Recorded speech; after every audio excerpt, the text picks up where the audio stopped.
In this video, I'll show you how to connect a Wi-Fi printer to your Windows 11 computer from start to finish. Before connecting the printer, make sure it is turned on and showing a normal ready screen. Your printer also needs to be connected to the same Wi-Fi network that your computer will use. Now check that your Windows computer is connected to the exact same Wi-Fi network. Once both devices are on the same Wi-Fi network, open the Windows Settings app. When Windows Settings opens, click Bluetooth and Devices from the menu on the left.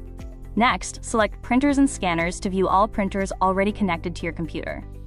On the Printers and Scanners page, click Add Device to let Windows search for nearby printers.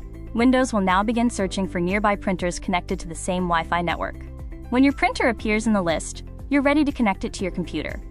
Click the printer that Windows found to begin adding it to your computer. After selecting the printer, click Add Device to start installing it in Windows.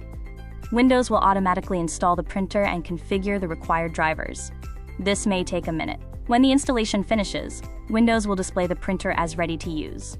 Click your newly connected printer to open its settings and confirm everything is working correctly. The Printer Properties window opens on the General tab, where you can verify the printer information. At the bottom of the General tab, click Print Test Page to confirm that the printer is working correctly. Your printer should begin printing the Windows test page within a few moments.